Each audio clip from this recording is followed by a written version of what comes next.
Her subjects had no bread. Do you know what she said? Let them eat cake. Who took the bomb? We're getting screwed, man. Every time we turn around, we're getting screwed. Oh, the revolution's going to be through podcasting for sure. That's the only way we talk. It's the little guys that take the brunt of everything. It's got to stop. Peasants, man. We're just peasants. Every one of us. You watch those old movies, you see the peasants in the background with the kings and queens walking around. We're those people. We're those people.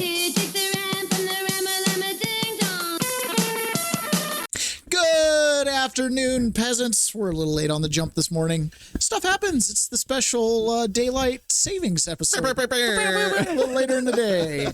All right, we're going to jump off real quick with this is a Russian dissident, and I believe he came to the United States in the 1970s. Could have been even earlier. His name comes up all the time, and I can't remember for the life of me what his name is off the top of my head. Anyways, he's a Russian dissident, and he came to America and kind of said, this is what the Soviets are trying to do to America. And he's teaching a little class right now, and he's talking about destabilization. The next step is destabilization. Again, this word says for itself what it is. To destabilize all the relations, all the accepted institutions and organizations in a country of your enemy. On the stage of destabilization, we cannot come to compromise even within a family. The society at large becomes more and more antagonistic between individuals, between groups of individuals, and the society at large. The normal, traditionally accepted relations are destabilized. The relations between teachers and students in schools and colleges fight. The relations between, in economical sphere, between laborers and employers are further radicalized. Radicalization of human relations. No more compromise. Fight, fight, fight. Get in this fight. And fighting, we all need to be in the fight. Our fight. It is a fight. It is a fight. Keep fighting. It's a fight. Ready anyway, but we're fighting back. What we got to do is fight in Congress, fight in the courts, fight in the streets, fight online, fight at the ballot box, fighting and pushing around the clock, fighting. We always must fight to fight. There's the fight. There's the fight. That is the guiding purpose of House Democrats. Fight. We're gonna fight. We're gonna fight. We're gonna fight. We're gonna fight. I want you to stay angry. I want you to stay frustrated. Radicalization, militarization sometimes. The violent clashes are presented as something normal. The media puts himself in the opposition to the society in general, at large. They were mostly peaceful. It is not generally speaking unruly. That ain't a riot. Peaceful and powerful protests. Destroying property which can be replaced is not violent. And please, show me where it says that. Hold on. There's a few windows at the Capitol that beg to disagree. So it's supposed to be polite and peaceful. And there are violent It's actually in the text, peacefully assemble. clashes between him and police, his group and ordinary people. No matter what. It's black against white, yellows against green, doesn't matter where the division line goes. As long as this group come into antagonistic clash, sometimes militantly, sometimes with firearms, that is destabilization. Okay. So what he lays out, and if you spend a little time going down the rabbit hole with him and all of his little videos, he's basically laying out the Red Scarf Go book, right? It's like you got to destabilize, you create distrust, and you create all these little wedges. Well, it's my opinion from observing what I'm seeing around us, the phase that we're at in our color revolution is somewhere between destabilization and establishing the new regime. Right? We're somewhere in that transition. There's a verse at the end of Genesis chapter 50 that says, I will take that which is meant for evil and turn it to good. So when I look at how we as a nation have been destabilized, I don't know, when do you want to put the start date? 9/11? I mean, yeah. I mean, that's a good divider for the population these days to understand and grapple with. Yeah. I feel like this cohort of corruption, while not completely separated from 90s and 80s and 70s, kind of has a new flavor. Like you've got your Cold War corruption grift, but there was actually a fight to be had, a cold fight. Right. Soviet Union falls, 90s, kind of worldwide peace, hegemonic power. 9/11, we need a new purpose. We need a new mission. We need something to Right. I remember it was in the 90s. It was like We all need to mesh economically so that we are so ingrained economically that we won't fight each other. It just won't be on our minds. Yeah, well, good luck with that. I think it's so funny. Sometimes there's a real argument to be made that the fascists didn't lose World War II and that the communists didn't lose the Cold War. Right? When you think about the American financial system, it's like, well, we're like early stages communism. You know what I mean? Like, I don't even know if we're early stages. We might even be late stage. We just might not recognize this iteration. But we have centralized economy. We have a centralized currency. It's not decentralized like a gold coin could provide. So the destabilization, I've mentioned this in a couple podcasts. We've seen this, right? And one of the things that they've destabilized us with is that dual system of justice. And that dual system of justice, it shows up everywhere. Can you think of a segment of the economy that it doesn't show up? You've got, even at the local level here, you got a pay for permit program going on. That's a dual system of justice, right? I should get a permit, but I'm going to get it 2 years later because that guy cut in line because he got a favor, right? What else? Justice. We know that one. Familiar with that one. Talk about it ad nauseum. Department of Education. Two-tier system of justice, right? Lots of money for elite schools and nonprofit foundations if you're trans trying to learn about degenerate art in Pakistan. Well, pick a category. Not a lot of money to teach kids in Maryland how to read. Sure, but pick a category and it's all going to come back to access to money. Access to money. Yep. So, but that destabilize, we see that two-tiered system all over the place. And what are the areas that they've tried to draw lines historically in the last century? Abortion, education. Gun rights. I'm thinking more like workers. Factory owners, right? Yeah. The proletariat and then the bourgeois.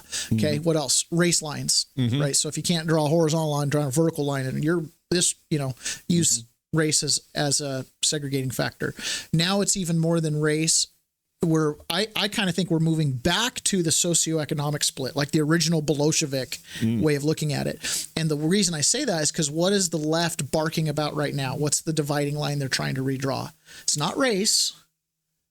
It's the elite, Trump and his billionaire buddies, right? They're trying to pit us against them as if our agendas don't align, right? They're trying to, I kind of think they're rehashing that.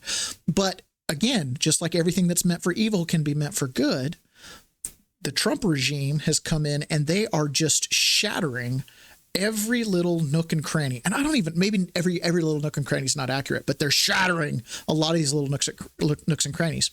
Here's Representative Harriet Hagman. She replaced Liz Cheney in Wyoming as a representative. So she, I believe that, you know what I find kind of funny? When I talk to like most normal Republicans, they align with like a Tea Party, Freedom Caucus, Wyoming type Republican. But yet we live all out in these other states where we keep electing these like halfway Republicans. Yeah, I know what you mean.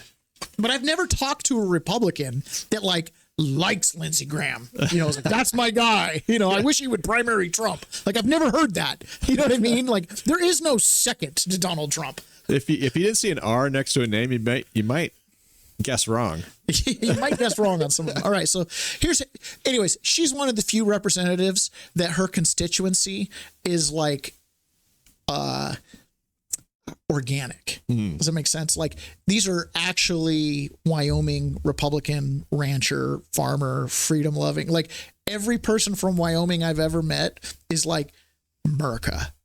You know what I mean? Like, even the liberals that I've met from Wyoming are like, well, yeah, just leave me free so I can have purple hair. You know what I mean? Like, they're Wyoming is actually becoming kind of like Washington probably was in like the 60s and 70s. Are the Wyoming liberals sunflower speed spitters? Yeah, it's kind of like a hippie enclave. It's kind of like you lived in Colorado, but now you can't actually handle their policies, so you jump over to Jackson Hole. Yeah, my son was asking me about what state should I move to because I don't really want to live in Washington. And he's like, man, me and my fiance were thinking about Colorado. And I was like, you might want to rethink that one. My cellmate for most of my stay was from Colorado. Okay. This is Harry Hagman talking about the Department of Education. I believe that is very obvious over the last 4 years is that our federal government has been weaponized against us. And in my first term, I was fortunate enough to be on the select committee on weaponization of the federal government. And we were looking at things like the IRS. I don't know if you're aware of this, but there was an undercover operation with a gentleman who worked for the IRS. And he has explained that by using AI, they're able to access every person's bank account in the entire United States. And he even went as far as to say the world. I don't know about the ethics or the accuracy of that information, but for that reason, Jim Jordan and I authored a letter to the IRS demanding that they disclose how in the world they are accessing every single person's, how they could and would, and why they are accessing people's private bank accounts. But you know, the 87,000 IRS agents that Biden put in place, they were allegedly to go after the big guys. They were supposed to go after the millionaires and the billionaires. This guy spilled the beans that they don't go after the millionaires and billionaires. You know why? Because they can fight back, because they have lawyers and accountants and that can, and financial planners and experts who can fight back. You know who he said they targeted? They target low income and middle income people because they are the ones that cannot fight back. So they are specifically targeting middle America. This whole thing about leaking IRS documents, tax documents, this is a threat, and this is why our government has got to be brought to heel, if you will, which is what President Trump is trying to do. Yes, this is why. This, amongst the litany of reasons, this is it. The IRS coming after you. But again, where's the dividing line? Right? So the IRS, we got to hire 87,000 IRS workers. Why? Because we're going to go after the millionaires and the billionaires because they're not paying their fair share. And we're all like the peasants. Yeah, go after them, right? And then we consent to them being hired. And then next thing you know, you're getting letters and your door's being knocked on. And you're like, I thought, as long as the billionaires are being audited too. Well, if you think about it, how many millionaires are there really? Are there 87,000 of them? Is there one agent for each? That's a good question, right? That's a good question. Yeah. How many are they really going after? Your own personal IRS advisor. Again, the dividing line. The reason I showed that video up front is I want you to see they've caused chaos. This 2020, where do you want to put the starting point? Yeah. But the chaos, right? I mean, in 2020, that was all that we experienced. COVID, put your mask on, don't put your mask on. You don't need a mask to protest. You do need a mask to protest. George Floyd dying is as big a threat to public health because of racism as COVID, which apparently isn't that big of a threat to public health. Right. If you really wanted a stark line, COVID was it. Because after that, there was no covering it up. And, you know, that's why we started the podcast. Well, and that led to the election, and that led to all these other things. And I kind of look at this like, okay, let's say this was a colored revolution. Let's put a label on it. Colored revolution ran by the Newland Incorporated Colored Revolution group over at the State Department. They did it. They pulled the trigger. Here we go. Well, in other countries, if you don't get everything you want, you can kind of cut and run. Right? You can kind of do a little strategic retreat. Oh, yeah, Ukraine, they really got that election wrong. Yeah, but if you're doing it in America. Well, here we are. They didn't finish. Do you see what I'm saying? They didn't go all the way. And you could, as a leftist, you could go, well, Merrick Garland didn't indict Trump soon enough, and he didn't get him into trial, and he didn't go after enough J6ers, and they didn't. Yeah. Whatever. I guess so. Right? You Do you didn't see what drop I'm the saying? hammer hard enough. But see, now it's on the other side. And so for us as peasants, we want to be consistent, right? We want to judge people by the same standard we want to be judged by. So it's like, I don't really like the IRS at all. Let's just get rid of it completely. Sounds great. Sounds great. All right. Well, I think Trump might be actually trying to do that. It's kind of cool. All right. A couple things too. Again, some themes we saw the last couple weeks and bringing them in. We've talked about how small the world really is when you start getting into these concentrated groups of power. And especially when you start following the money, because the money draws them in like moths to a nightlight. You know what I mean? I mean, it's like you're corrupt and you see that USAID light in the middle of the night, neon sign, USAID, and it's like, let's go. All right. So do you remember Elizabeth Holmes? So go ahead and look at my screen. Is she an here. actress? No, look at my screen here. Okay. So this woman is the woman who created the blood. Theranos. Yes. Yeah, I remember her. So I think she's got a 20-year prison sentence. Yeah. Brutal. Okay. Yeah. Brutal. But she was getting funding from USAID. Turns out her father sat on the Enron board. What? And USAID to the lawfare crew at Brookings, Council on Foreign Relations, the Weissman-Mueller team, it's a den of vipers. For those who don't know, and we bet that Elon Musk will find this especially amusing, Elizabeth Holmes' father was an executive at USAID before that at Enron. Oh my gosh, all these connections. Yeah, so there's a picture of him at USAID. Where'd it go? That's her dad. Okay. Another little connections. Here we go here. Perkins Coie. So we talked about them losing their funding. Not well, their some funding, but their security clearance. Yeah. So the Perkins Coie, these guys are like everywhere. But what I found really interesting, plugging into the J6 narrative. Where is it? You're not on my screen, are you? Nope. Okay, good. Okay, so plugging into the J6 narrative is Perkins Coie picked up a very famous defendant, or I guess a plaintiff, to sue Tucker Carlson for slander. Do you know who that is? No. Would you like to take a guess? Yes. It's either going to be somebody from CNN, the bald guy, or... this is a J6 defendant. Oh, I'm sorry. That's suing Tucker Carlson. There's one name of a defendant. When you say it, it screams out Fedsurrection. So I'm going to say either Ray Epps. Bingo. What? That's oh, it. So Perkins Coie is representing Ray Epps. Oh. Again, so Russiagate, overthrowing an election through impeachments, overthrowing J6. Oh, yeah, no, we're going to represent Ray Epps, the guy who might have started the whole thing. Oh, my gosh. If there's any doubt in anybody's mind, this should clear it up for you. Yeah. Holy smokes. I went down a little rabbit hole. When it comes to J6, like 2021, 2022, I spent a lot of time watching videos, going down the rabbit hole. You know, who's this in the video? Who's this? Like trying to figure everything out. Yeah. And I did. I got to the point where I was just like, this is a mess. Yeah. Right? I mean, it's just. Well, especially because there were so damn many of them, you couldn't even believe your eyes. Yeah. And it was. I went down a lot of rabbit holes. And one of the big rabbit holes I went down to was who planned this thing? Yeah. Right. Where did this come from? There's a better than outside chance that okay, so for J6ers, I'm spitballing. I'm not committed to any of these theories. I know a lot of people have their own theories. We don't know a lot. So you know your own situation, but I don't really know what you were doing, right? And I don't know a lot. I just have my own little bubble. We just know what we know. Yeah, we know what we know. But there was a lot of lead up to January 6th coming from a certain segment of MAGA supporters, General Flynn, Alex Jones, really pushing towards this event, like even saying things like we'll guarantee things will go right. There's a little theory that they tried to create a little bit of the chaos outside with, supporters to try to be like that last ditch effort because they'd gone down plan A, plan B, plan C, plan D, and then it just kind of got out of hand. On top of that, there might have been other things going on. Yeah. What a mess, man. What a mess. Ugh. I almost hate it. There's like in my little echo chamber online with all my J6 compadres, there's a lot of like, Pam Bondi, you've already, DOJ had already arrested 280 of us by this date in 2021. Right. Like, you've had enough time. Come on. Yeah, glad you're getting rid of the security clearances. We need to start clearing some smoke from our guns. Come on. Yes.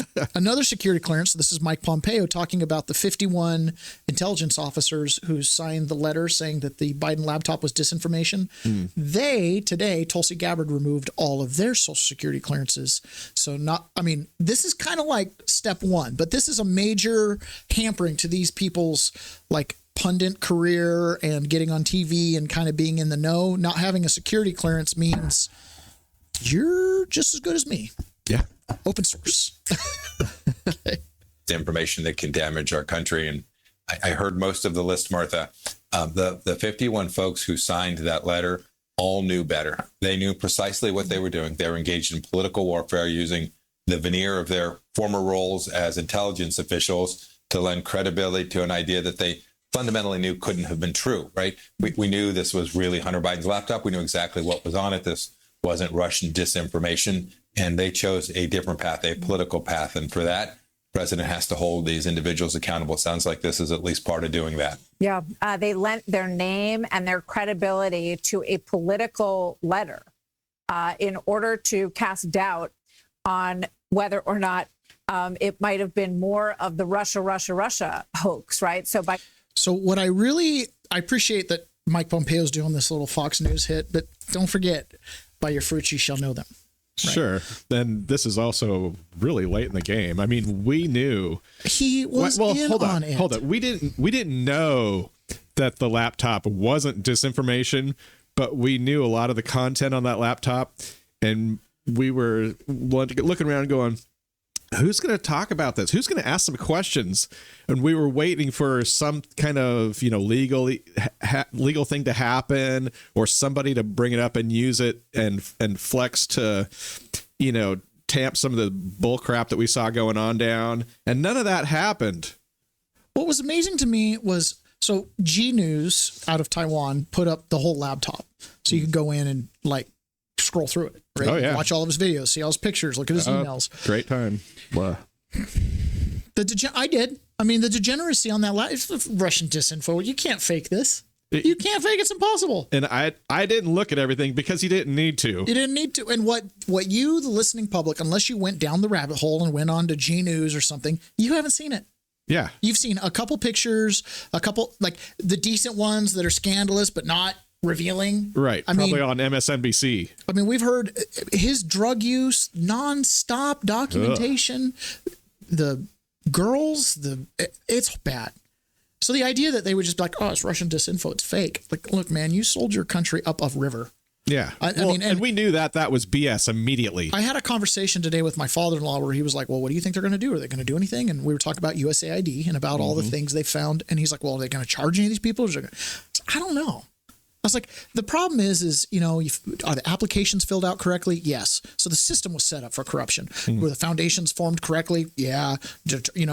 Probably dotted all the I's and crossed all the T's and checked all the boxes and everything's got their corporate minutes in order. Yeah. But it's on its face, you're like, you're funding illegal immigration of terrorists into the country. We call that sedition, or we call it treason. And what I said to my father-in-law, I said, I think the problem is the charges that are merited for some of this behavior are big words, big words with real consequences. That nobody wants to say. Nobody wants to say, like sedition and treason. They have real consequences. You don't want to accuse a public official of treason because what's the consequence? Yeah, and for me and you, just a couple of chuckleheads, we can say it all we want, and, does it mean anything? Not really. But for these politicians, for them to say that would be incredible. Yeah, so it is really one of those things where you're kind of like, I don't know if America's ready for what's actually been happening. I just spent 14 months in prison. I just spent 4 years basically with the full weight of the federal government. So you're ready. On me. Huh? So you're ready. Well, I'm just saying, these people take themselves very seriously. Yeah. Right. I mean, they charge the Proud Boys with sedition because they planned on coming and doing crowd control, or chat logs with thousands of people in it and selected. I mean, when you listen to the Proud Boys talk about their trials, it's like, wow, I thought mine was bad. But you and I are in a unique situation where we've seen it, and we've seen what's not happened for 4 years. Yeah. And, everybody else that has not seen anything happen, but they also haven't seen the content, they're probably still on the fence like, well, was it really that bad? Who knows? I mean, probably the right thing happened. It's the double standard. Yeah. I mean, well, you did get charged for some prosecution, or for not prosecution. No. You did get charged for some tax stuff. I'm like, yeah. It's weird that the human trafficking element of what he was doing didn't seem to rise up to the level of indicting, or according to Rudy Giuliani, there was some underage stuff on that laptop. Probably some mandatory minimums. I'm just saying it wasn't Russian disinfo, and those 51 agents knew it. And from what I understand of reporting since then, all of them were on intelligence agency payroll. Right. Currently. Was anybody on an intelligence 40 of them? Was anybody on an intelligence payroll pardoned by Biden? Yeah. But, yeah, for sure. Need to look there. Yep. He pardoned a lot of people, and that might be throwing a wrench into why some people haven't been arrested yet, as they're trying to figure out how to navigate that pardon stuff, which we'll talk about here in just a second. Right. So this is our new favorite squad member, Jasmine Crockett, and just listen to what she has to say. Again, we're not going to forget these people. Like, I don't want to just be an ad hominem guy like, idiot, don't listen to them, right? But really, once they kind of put the flag up that if they're morons, elected, even if they say some idiot crap, you got to listen. Yeah, but it's one of those things where it's like, okay, now that the moron flag goes up, everything has to be kind of run against that. Like, oh, I got to independently verify your opinion because I can't trust that your opinion has been carefully distilled. Maybe we need to see some community notes. Yeah, so here we go. It is not a criminal violation to enter the country illegally. It's not. Oh my gosh. The last time we played her, she immediately said something that was so stupid. Now she's topped it. What the heck? It is not illegal to enter illegally. Come on. It is not a criminal violation to enter the country illegally. Half of my housing block in prison was illegal aliens who entered illegally. I don't know about that. In fact, it was kind of a debate. It's like half the Mexicans here are fruit pickers that just want a job. The other half are smuggling drugs. Okay. It is illegal to enter illegally. It's not a criminal. It's a crime. It's not a crime, which is why they're so frustrated, because they really want our local law enforcement to go out and round up people when they could be looking out for the murderers and the sexual abusers as well as the robbers. They want them to go and round people up on civil accusations. And so that it is not. Was it New York? It was 70% of crime that was being booked was by illegals, and then it was something like 40% of it was by 200 people. I don't know what the split is, and saying that they're going after the same people might seem a little racist, but there's definitely some crossover. No, that's the thing. There's a lot of crossover. Yeah. There's a lot of crossover.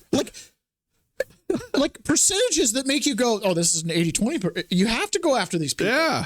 I mean, when your first act entering into the country is an act of illegality, everything after that becomes judged against it. Oh, yeah. You know, what's a little shoplifting when my being here could be a year in prison? Oh, they let me shoplift 1,000 a day? Great. But, I mean, this is crazy. This is crazy. Yeah. But that's how you took New York, who 25 years ago was like a great city, everybody wants to visit, crime's down, you can walk the streets, to now, when I went to New York in 2023 during one of my hearings, I went up there, I think I saw like 4 people use the bathroom, and I was only in the city for 2 hours. This is how you flux all the sanctuary cities. Yeah. So this is, again, they're not thinking any of this through. Like that opening sentence, it's not a criminal activity to enter.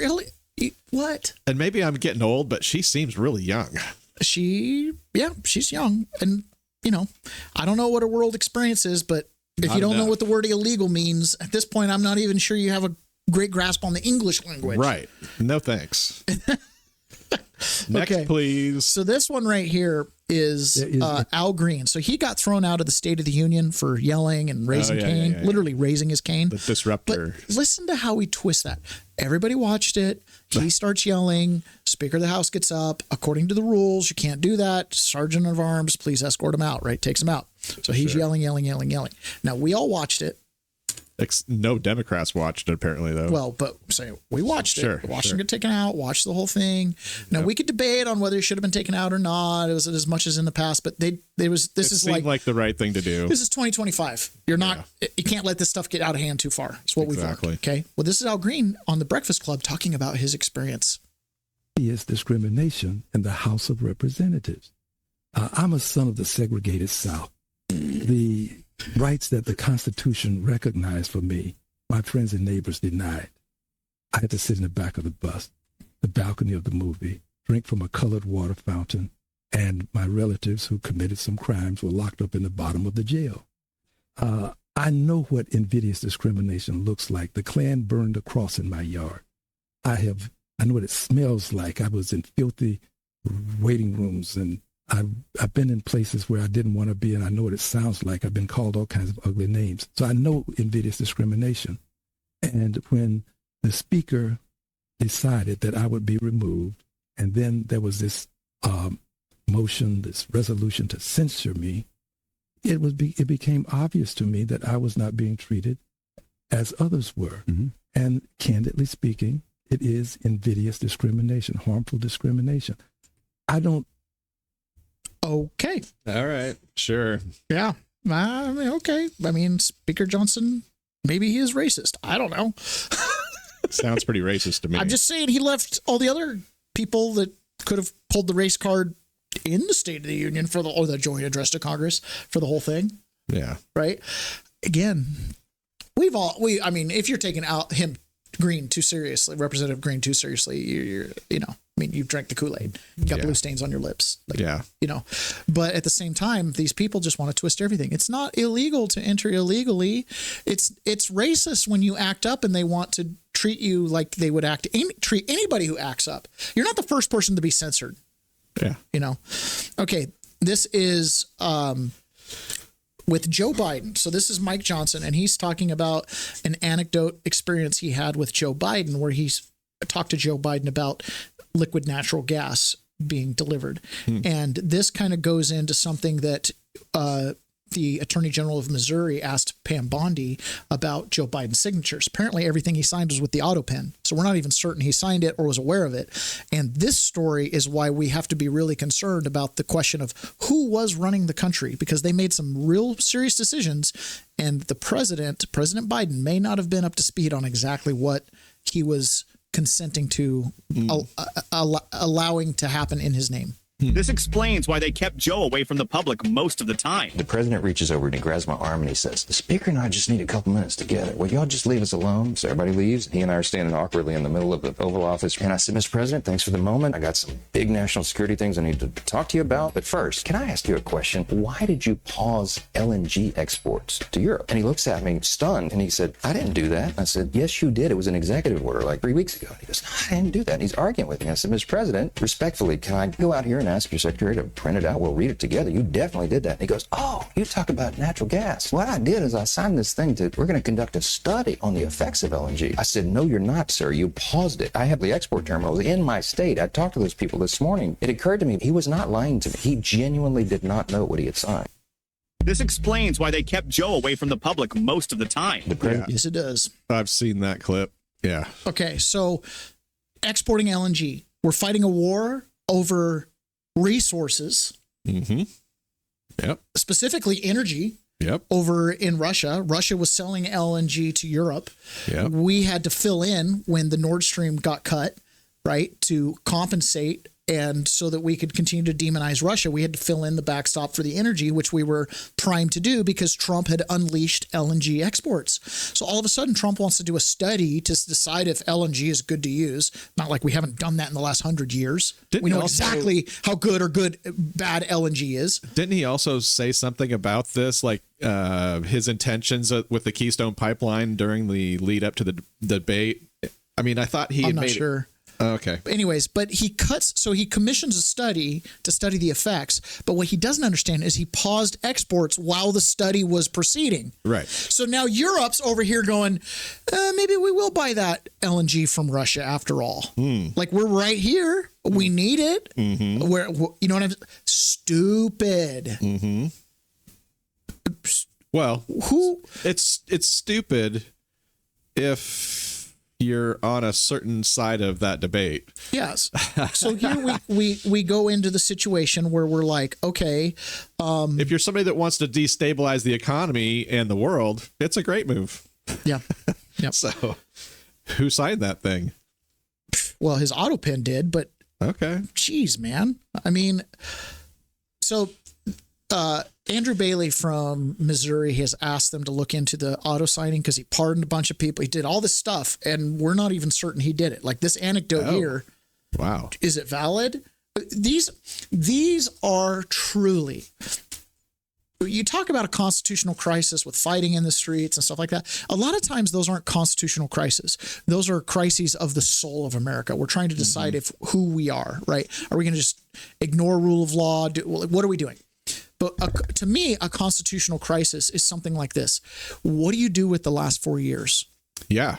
right? What do you do? What do you do with these pardons, these executive orders? Now, I got a pardon. Do I want in 4 years the Democrats to be like, those J6 pardons aren't valid? Right. Because Donald Trump was nuts. Right. I don't want that to happen. No. But at the same time, I don't want to be in a position where the world thinks that you can pull off a Manchurian dementia candidate and then have Jake Sullivan or other people in the background running the country canceling LNG exports in the middle of a war where LNG makes a top resource that's being fought over. And then him being genuinely, I did that? Yeah.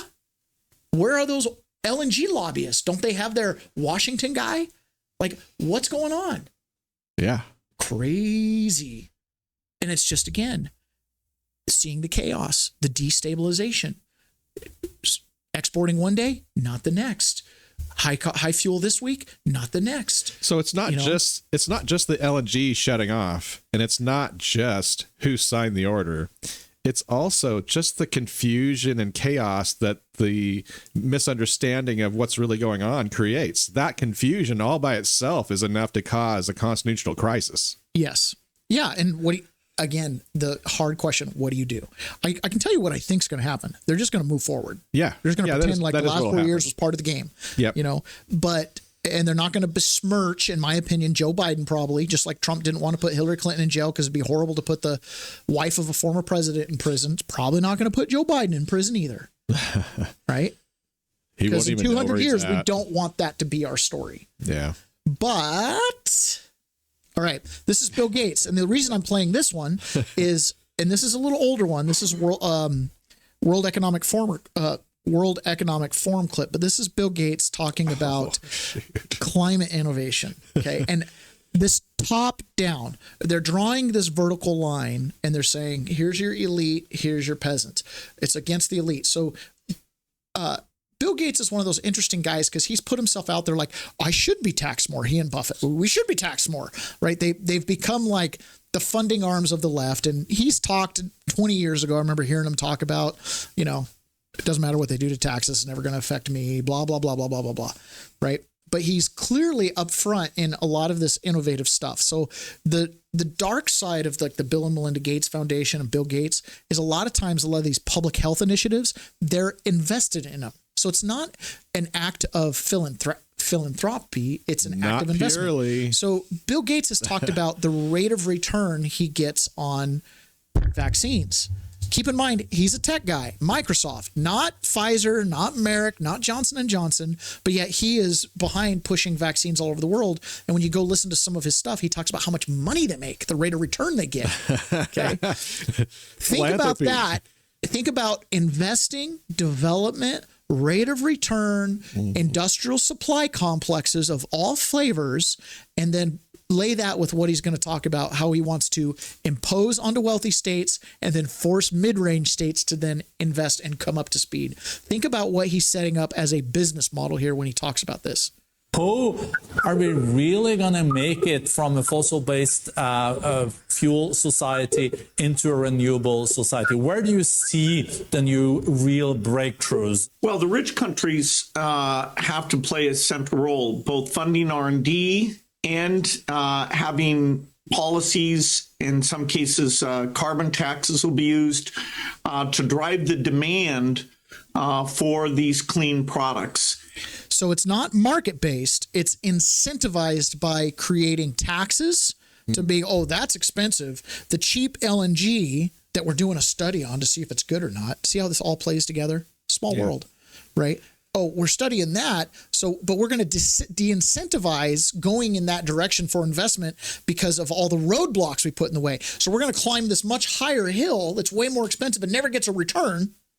But don't worry, take your profits from the last industrial revolution and reinvest them into this one. Subsidies, yeah. Yeah, this is a definition of fascism, isn't it? You don't need money to make a profit when you can just make the money. Just print it in there. Oh, okay. And they're standing it up. Right? We're going to get the government to subsidize it. We're going to de-incentivize the free market to force it over here. Guys, this is communism. This is collectivism, socialism, fascism. It's the isms. It's the collectivisms. You want rich nations to sacrifice of themselves for poor nations. If we throw all of our virgins in the volcano, then eventually it won't go off and there won't be climate change. But really what's going on here is they're just sacrificing the middle class. They're sacrificing the virgins. Yeah. They're sacrificing what you hold sacred so that the volcano won't erupt. And I promise you, no matter how many Teslas you buy, it's either going to get hotter or colder. Yeah. Depending on where you live, those things light on fire. There's going to be climate change. Change being the key word. Tomorrow's different than today. Let's let them continue here. And only by doing that in an aggressive way will the economic costs be brought down enough that we can turn to all the middle income countries and say, okay, change your whole cement industry, change your whole steel industry, and yet, it's not holding you back from your economic growth. The number of companies working on these things is very exciting. And some of them will fail. A lot of them will fail. But, we only need... But since we're controlling steering the investments, it doesn't matter if they fail or not. Did I mention that this isn't free market driven? Look at his smile. I know. Yeah. Some of them will fail. For those of you on radio, he is smiling the whole time. Huge smile. Some of them will fail, and you're thinking you're going to buy them up. Yeah. You're going to do what Facebook did to Instagram. You're just going to buy up all the good ideas. All the ones that we don't crush. Yeah. True, and that's what we have to accelerate. Human ingenuity is great. We create the right incentive system, get the private sector companies engaged in this in a deep way. That's fascism, by the way. What the solution looks like. One of the hardest things mankind has ever done, but worth doing. Okay, so in any situation where the government tells private industry what it can or can't do, that is fascism. Take away the Nazi stuff, take away that's state-regulated control of private enterprise. Like, that's it. America is based the other way. Private enterprise steers government. Right, so stop this. Hello. Hello, it seems obvious. Okay. Another thing, again, we're just kind of banging on these key points here. They're all connected. So this right here is Judge Joe Brown. Do you know Judge Joe Brown? I know the name. I don't recognize He's him. a TV judge. Yeah. Real judge in real life. Also got a TV show. Knows everybody. Knows the Obamas. Hangs out with everybody. Well connected. I think he lives in Tennessee now. And he was going to run for mayor or governor or something like that. Anyways, he's just a guy that kind of is in the end, knows what's going on, has been a judge, gets the game, knows everybody. He's going to talk about the relationship between Barack Obama and the Bush family. Now, keep in mind, there's only like 1,000 people that actually control the world and a few thousand below them that are apparatchiks. And when you start seeing, remember the Holmes, her dad, USAID, and I was like, how many bad ideas can this family be a part of? When the money's free and you're not relying on the free market, why not? Well, yeah, they're really more like scams if you're talking about Enron. All right, so this is Judge Joe Brown. The reason I'm playing this is because it's Judge Joe Brown talking about it. Now, I've done my own little deep dives into Barack Obama and his brother, and all. I got my own opinions. I don't think he was a great president. I think he said one thing, signed a piece of paper, said the opposite. End of story. But he said him really good. He created a lot of vertical division with identity politics. He kind of brought race back into the conversation in America. Yeah, I don't like it. Did that. Right. Don't like it. But again, go back to these connections. These connections are critical. We have to be able to see this because these are the people who've been governing us. These are the ones who steered us into these shallow waters of destruction. Well, there are pictures of Bush with his arm around 8-year-old Barack Obama because his stepdaddy, adopted daddy, Lolo Sotoro, had done a lifetime worth of business with the Bushes. Uncle George Herbert Walker, after whom George Herbert Walker Bush one president, was named, founded Halliburton in 1946 in Oklahoma. And Lolo Sotoro had been international. So Halliburton Sr. founded Halliburton. When you think of Halliburton, what name usually do you associate with it? Is that Cheney? Cheney family. Okay. That's right. So again, connection. Executive Vice President for Standard Oil. There was talk of him being a CIA asset. Oh, well, yeah. See, he ran the death squads for the Indonesian army. On his own call, anyone could be assassinated. So when George Herbert Walker Bush became head of the CIA under the Ford administration, he just got with his old buddy in the oil business, Lolo Sotoro, and pulled off the hits. See, Barack's grandmother has been acknowledged as being the woman that operated the channels through which CIA money went to the Southwest Pacific. So she introduced her daughter, who had just had Barry Barack, to Lolo Sotoro, and they got married, and Lolo Sotoro adopted Barack Obama. The name was changed to Barry Sotoro. Now, when he went to high school in Hawaii, I know about that high school. I almost sent my oldest son to it. I could afford it, but I didn't think he deserved it. 20 years ago, the tuition was $95,000 a year, not including room and board. When Obama went there, I've talked to two of his classmates. They independently state that the tuition, not including room and board, was $45,000. Now, Business Insider reports his income for 2017 at over $200 million net. That's after taxes, deductions, write-offs. For this last year, 2018, they reported it as $570 plus million. And that's after all deductions, tax, right? Trump doesn't make that net. I mean, even some of the richest people in America don't make that. Why?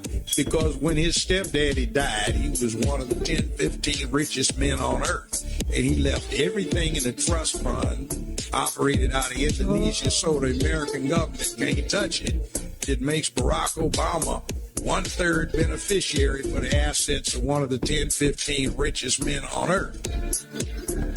See, so we got a game run on us. So, you know that little thing that Bush W does when he gets with Michelle, they giggle and he gives her candy.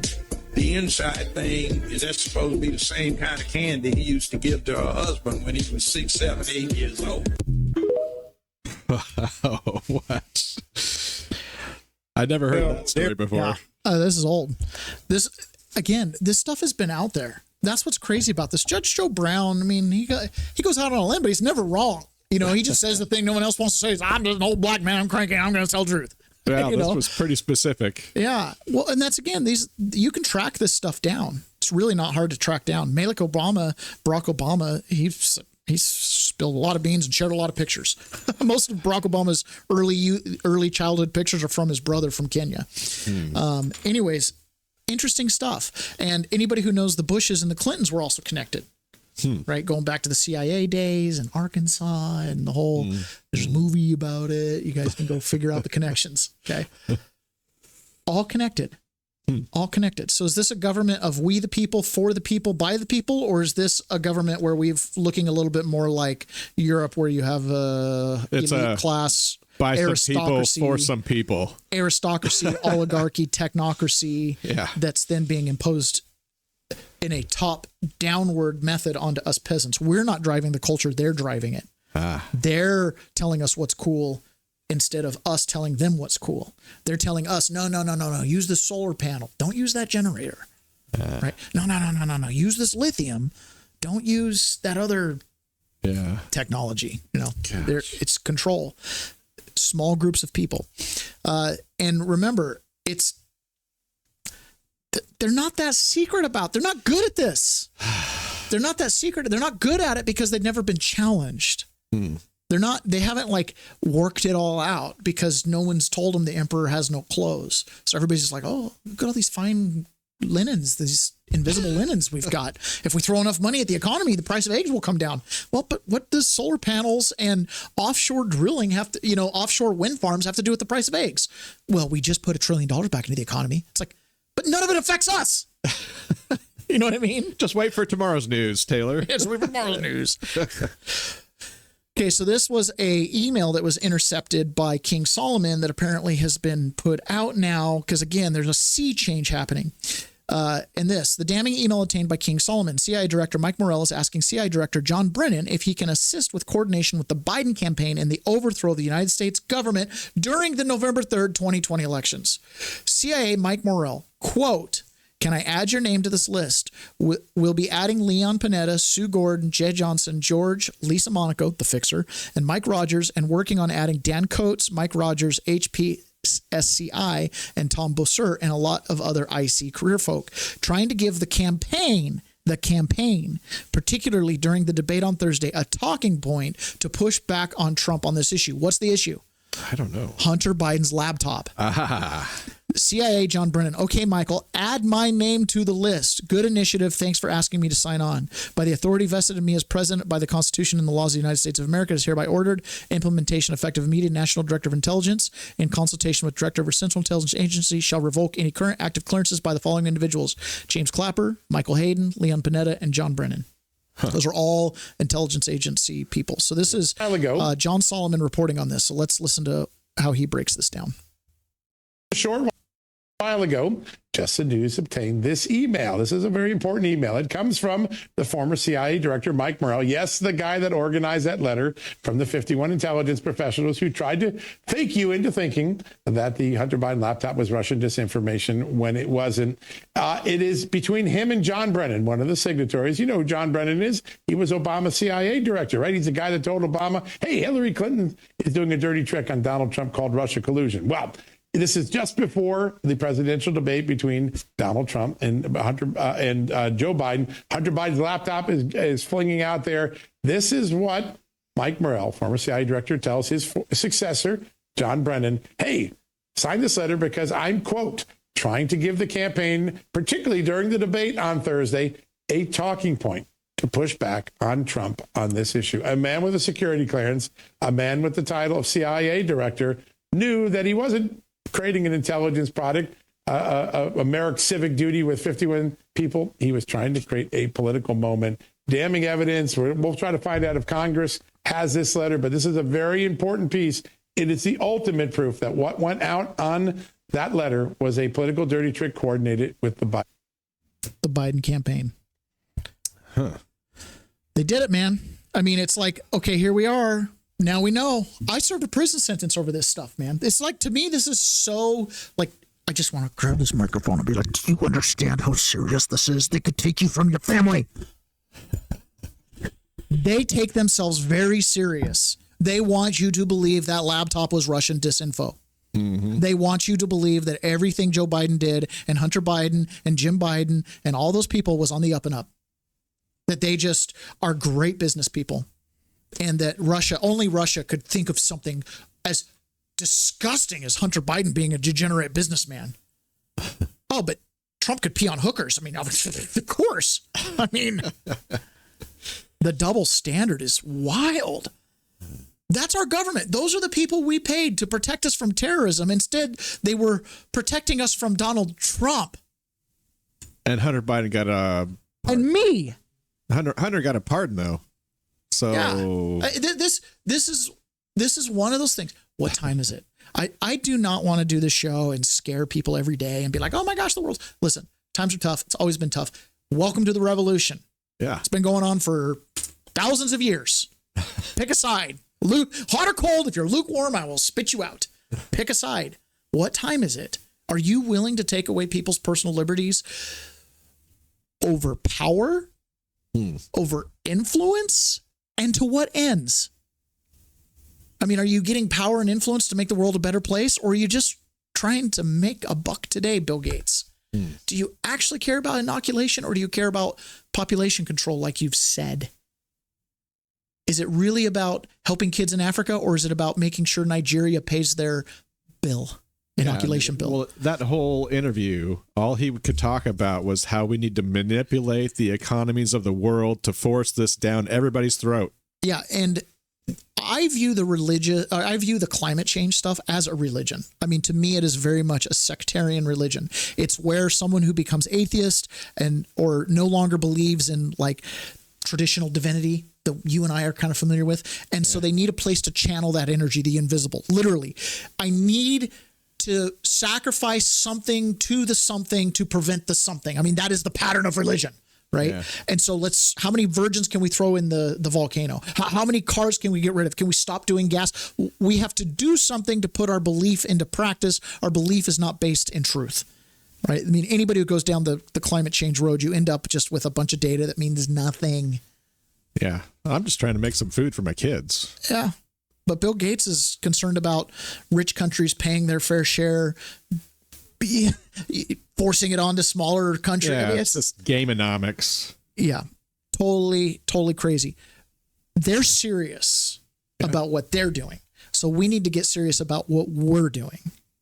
Yeah. All right. So this is Adam Schiff. And again, they're talking. We're going to listen. Sometimes we just don't want to listen. But again, listen to something that Adam Schiff says here. See if it pops off to you. Well, there's a meeting in the White House of the leader of the free world, and Donald Trump is also going to be there because, sadly, he's not the... Did you hear that? Sadly? There's a meeting in the White House with the leader of the free world, and sadly, Donald Trump will also be there. Oh, is the shadow president going to be there? Like, the leader of the free world? I thought that was Donald Trump at the moment. Who is he referring to? I don't know. Of the free world, it's turning the administration is turning American foreign policy into a kind of protection racket. So I'm deeply concerned about this, and the fact that in the run-up to this meeting, the administration has so badly betrayed our Ukraine ally and our NATO allies, blaming Ukraine for the war, calling Zelensky a dictator, and then demanding mineral rights to not even provide a security guarantee, but essentially to maintain good favor with the president. And I just have never felt such shame about American policy before. And I don't know how our allies trust us after this. In terms of what I can hope for out of this meeting, I can only hope the president doesn't betray our ideals more than he has already, that Ukraine isn't forced to give up something for nothing, that nothing the president says or does in this meeting is going to further undermine Ukraine's position in any negotiation that goes on. I have to think that Zelensky is coming to this meeting in an effort to try to right the relationship and try, by trying to give up something for the goodwill of the president, because it certainly doesn't appear like he's getting much in this deal by way of a real security guarantee.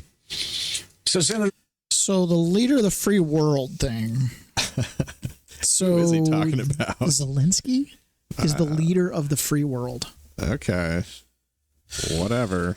Who are these people?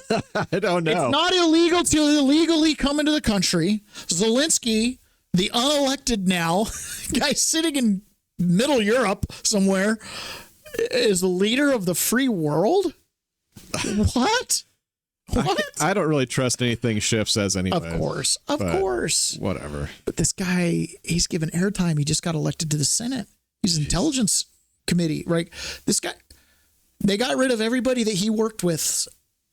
For a reason. Well, he got rid of everybody's security clearance, but he's elected. I mean, it's just a different, you know what I mean? Like, this is tough. He needs to be, I don't know. I don't even want to cast stones. He needs to be impeached. Yeah. Right? Step one. 100%. Step one, hold accountable. And it gets old being like, you can hear the desperation in these people's voices. You can see. It gets old. Yeah. It gets real old, right?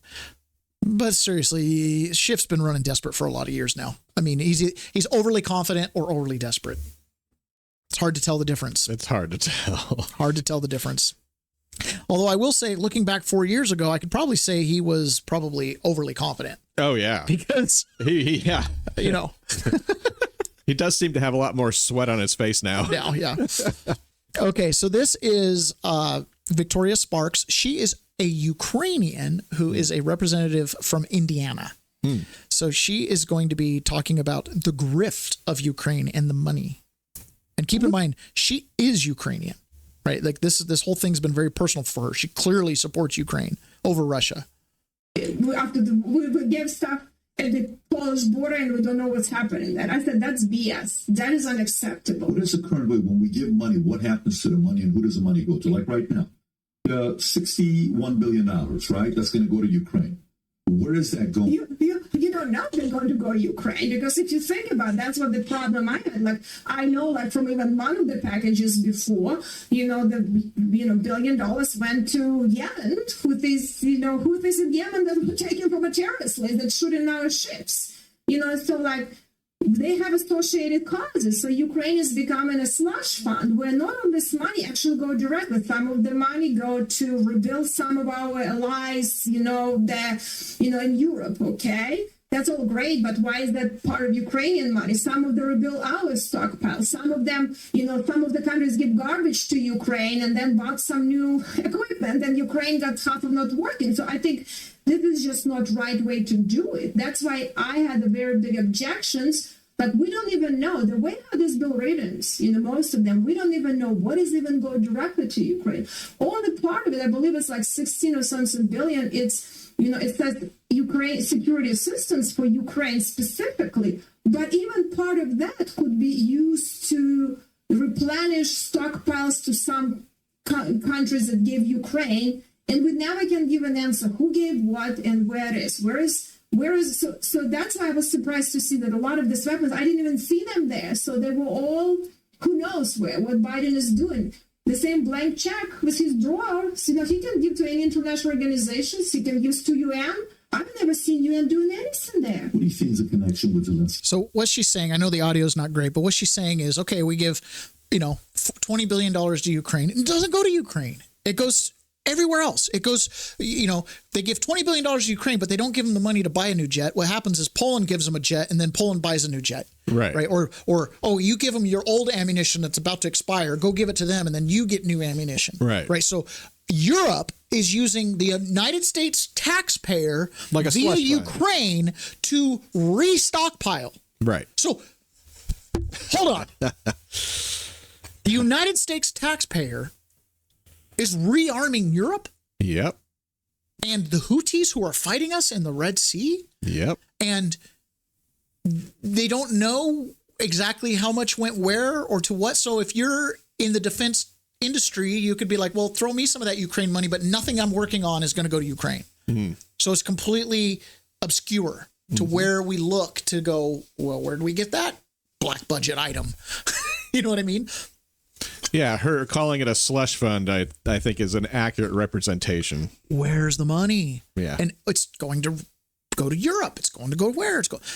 This is a small world. It's going to all the allied the people partners. That are allocating this money, slowly but surely, we're showing it connections. And they're under, it's not like, congressman's spouse, board, obvious, let's look. It's the more subtle stuff like Elizabeth Holmes getting money from the government for this Thanos thing. Her dad's at USAID. His previous gig was at Enron. Enron's involved. I think the Cheneys had something to do with it. These are connect. Here, you come over here. You know what I mean?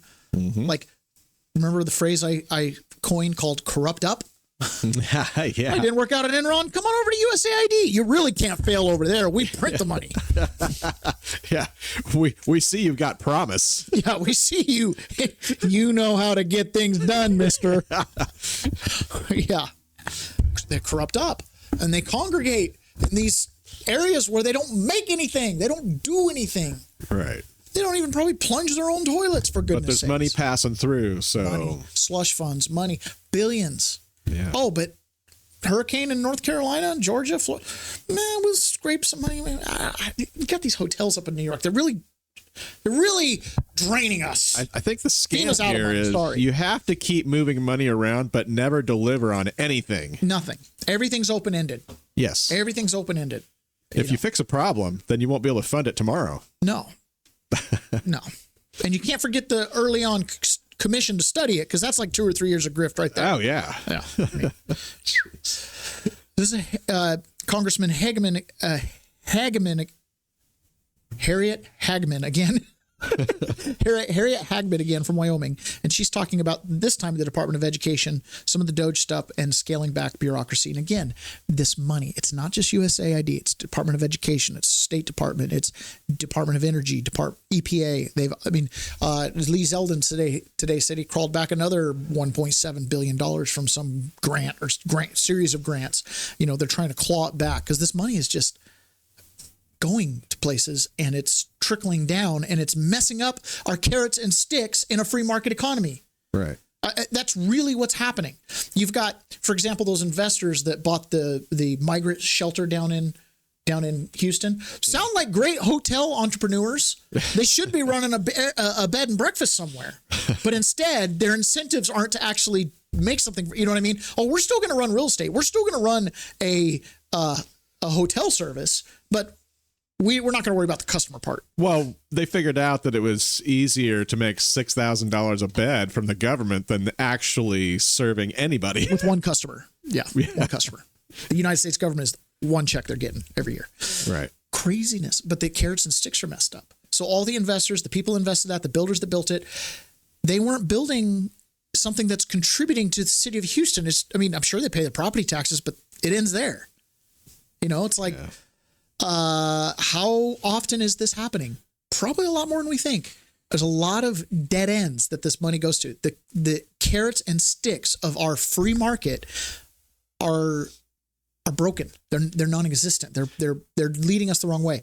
The reason in America, when we have a burgeoning industry, when the internet came out, it was a Wild West. Right? They charted their own path, and then they got the first movers advantage, and now they make rules to solidify their position in the marketplace. Does that make sense? We need new industry. We've got AI. They're trying to regulate it. We need to democratize it then. Somehow, some way, we got to do it right now. Right? They're trying to censor speech. Then we got to start talking right now. Because otherwise, what's going to happen is they're going to change the free market incentives to where essentially you're incentivized to shut up, isn't that what the American business, like Fortune 500 country, isn't that what DEI is? Hey, we're going to do something that's really bad for business. We all know it, but we're going to do it because it's easier to do that than to listen to AOC bark and run, boycotts on our products. You see what I'm saying? Yeah. Like the incentives are wrong. Department of Education. So is the Doge program targeted at these bureaucrats? Yes. And so what can you expect? Well, let's look at the Department of Education. The Federal Department of Education has a budget of about $280 billion a year. Less than 25% goes to educating our students. So where does the other $220 billion go? It goes to a bureaucracy. It goes to a consultant. And that consultant then donates money back to the Democrats. And then it goes to a different consultant. And then it goes to an NGO. And then it goes to, it is money laundering and money churning at its absolute best. And you can look at almost every single agency and you will find it.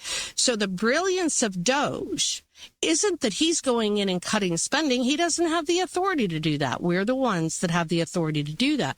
What I want him to do is come up with a report, go through agency by agency by agency, identify every single program that we should not be funding, put a number attached to it. We slap a preamble on the front of that report, and we say that every single agency is having their budget cut by X amount as shown in the attached report, and none of those programs can go forward from here on out. Great idea. Or we could just get rid of the Department of Education. And the IRS.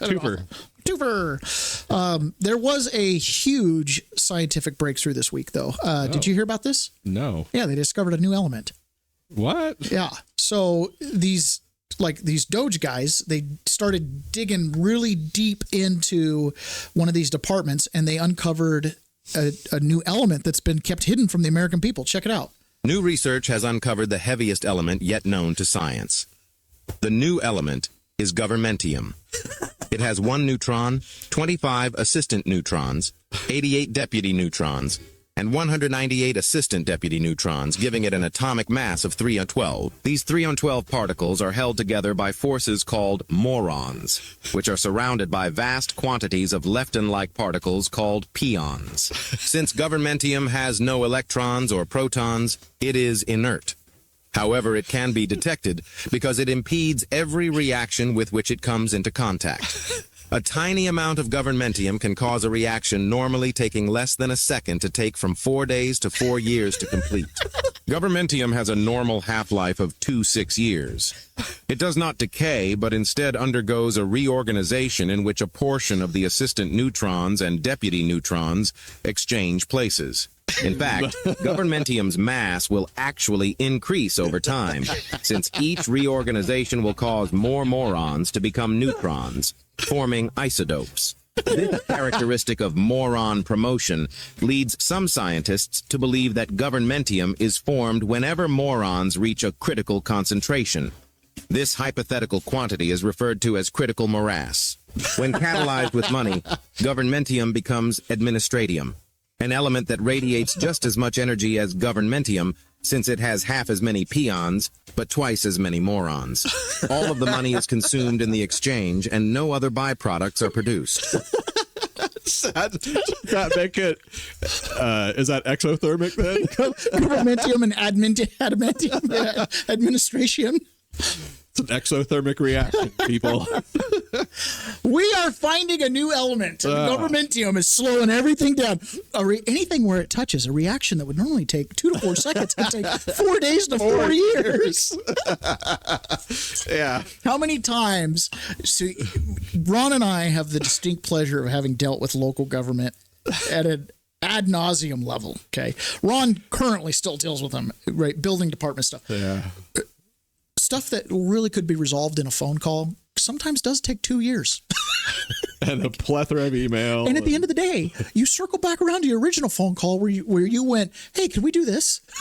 Yeah. Go, I don't know. Here, let's commission 8 studies and 4 botanists and 3 biologists. And yeah. No, you can mow the lawn. I've actually had staff tell me or suggest our original position 4 years earlier before. It's like, oh my gosh. Yes. It can take 4 days to 4 years. Yeah. Would normally take seconds. Well, why don't you guys just do this? It's like, oh my gosh, are you kidding me? Go to version 1.0 in your submittals. That's the move. That's the moment when you have to hold it together and you go, oh, that's a great idea. That's a great idea. Wow, look at you. If the private industry told the government what to do, would be way better off than when the government tells private industry what to do, because the government is full of morons. They're held together by peons.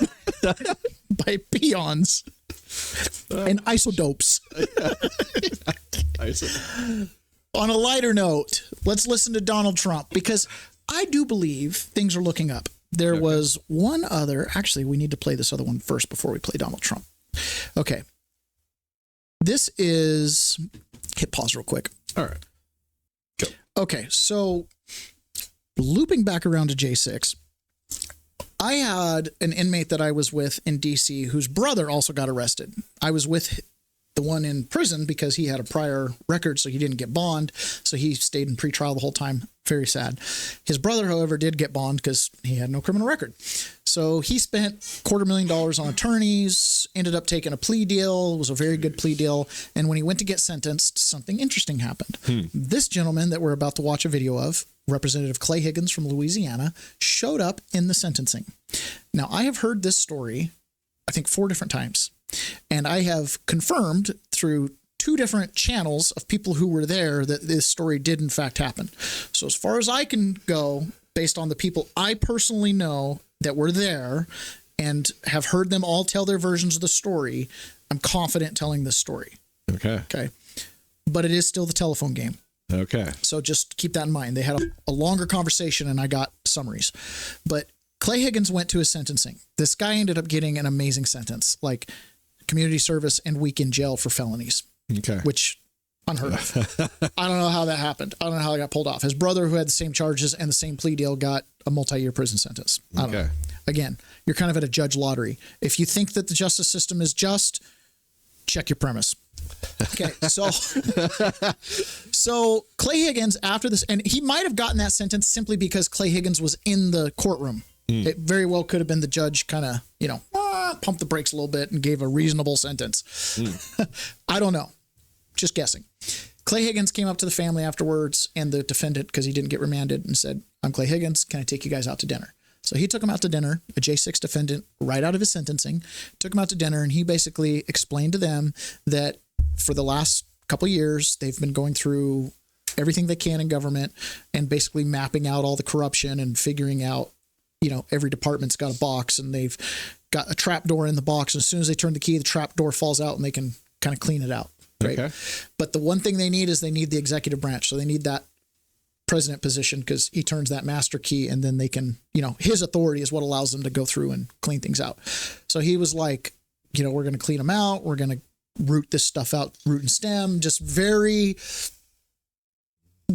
robust in his, we're going after this. Like, we're not forgetting you guys or America or anything like that. So this is him, I think 2 days ago, just walking on the streets in DC, giving a little update to the people who follow him. America, there's a lot of moving parts that are coming together nicely here to save our republic. Just FYI, he kind of made his fame in Louisiana being a sheriff, where he would do the videos where he'd have all of his sheriff deputies in the parking lot. They'd have like 2 gang members. If you come into my city with a gang, I'm going to arrest you and throw the book at you. And, in my county, if you go into someone's home, I encourage them to shoot you dead. Yeah. I won't even ask them questions if you're in their front room, So made his bones being a far-right conservative American guy. The word? I say far right. I've basically just adopted far right as being okay. Whatever. I don't know. America, there's a lot of moving parts that are coming together nicely here to save our republic. The work that President Trump and his people are doing with executive authority needs a clear field to run through this year. Some things that I can't even talk about, but let me just reassure you that Freedom Caucus level conservatives like me are in full support of the work that President Trump is doing. And the final bit of leverage that the Democrats have to slow us down is the threat of shutting down the government. And we have to get past that. And we're going to get past that in just a few days.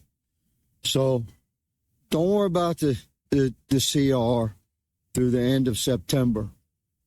I've opposed CRs for 9 years up here. But this is a new deal rolling right now, and the president needs our full support, and he's going to get it.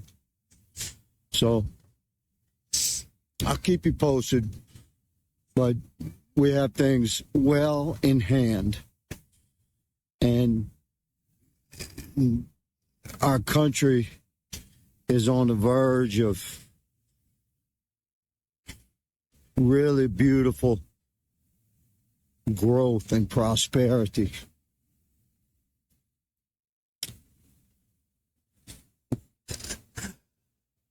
Hang in there, America.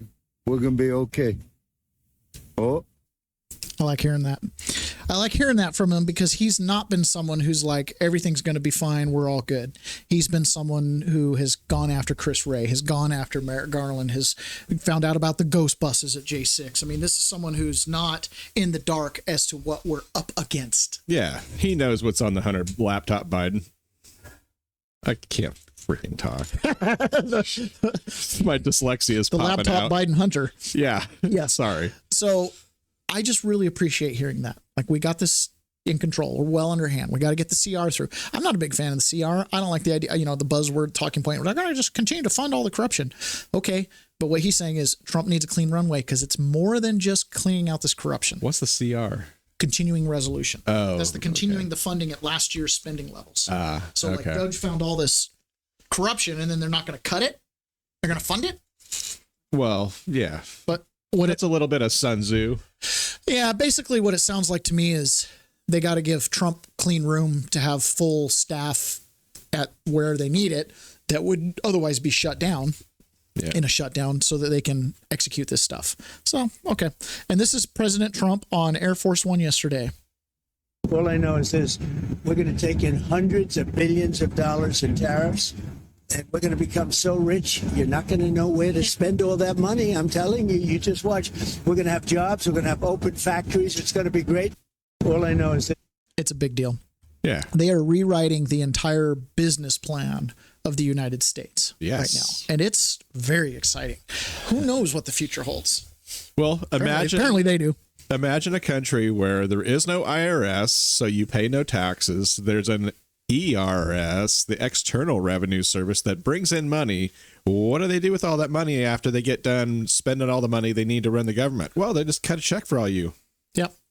And anything that you pay extra on that's been tariffed, you're saving on tax bill, so it's really not a net loss probably. Right. But also it's pure consumption. You're not being punished for saving. And that's one of the weird things about our economy right now is savers get punished. Savers lose, debtors win. That's correct. Right? So you don't get punished for saving. Because, even if you put all your money into an account that's gaining compound interest, the entire economy is compounding that is outpacing your compound interest. Yeah, that's Hello. Right. All right, guys, we've reached the end of the show. Don't forget to find me on Twitter, or X, I guess, at Gone for Months. You can also follow the show page at Peasants Per. You can also visit our website, peasantsperspective.com. And as always, please take a visit to leftbehindandwithout.org and help the children of incarcerated Americans. If you take a look at that website and you know of any local groups, charities, bake sales, raffles, anything where we can get involved and have a little bit of a footprint to be able to help do some fundraising for these kids, that would be awesome. So I'm just putting the word out there. If you know, reach out to me. All right, we'll talk to you guys later. Bye.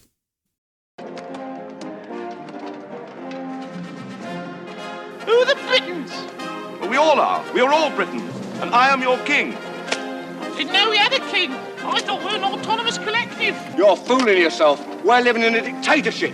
A self-perpetuating autocracy in which the working classes... Oh, there you go, bringing class into it again. Well, that's what it's all about. If only people would... Please, good people. I am in haste. Who lives in that castle? No one lives there. Then who is your lord? We don't have a lord. What? I told you. We're an anarcho-syndicalist commune. We take it in turns to act as a sort of executive officer for the week. Yes. But all the decisions of that officer have to be ratified at a special bi-weekly meeting. Yes, I see. By a simple majority in the case of purely internal affairs. Be quiet. But by a 2/3 majority in the case of more... Be quiet. I order you to be quiet. Order? Who does he think he is? I'm your king. Well, I didn't vote for you. You don't vote for kings. Well, how'd you become king then? The Lady of the Lake, her arm clad in the purest shimmering samite, held aloft Excalibur from the bosom of the wartime, signifying by divine providence that I, Arthur, was to carry Excalibur. That is why I'm your king. Listen, strange women lying in ponds distributing swords is no basis for a system of government. Supreme executive power derives from a mandate from the masses, not from some farcical aquatic ceremony. Be quiet! But you can't expect to wield supreme executive power just because some watery tart threw a sword at you. Shut up! I mean, if I went round saying I was an emperor, just because some moistened bint had lobbed a scimitar at me, they'd put me away. Shut up! Will you shut up? Now we see the violence inherent in the system. Shut up! Oh, come and see the violence inherent in the system! Help! Help! I'm being repressed! Bloody peasant! Oh, what a giveaway. Did you hear that? Did you hear that, eh? That's what I'm on about. Do you see him repressing me?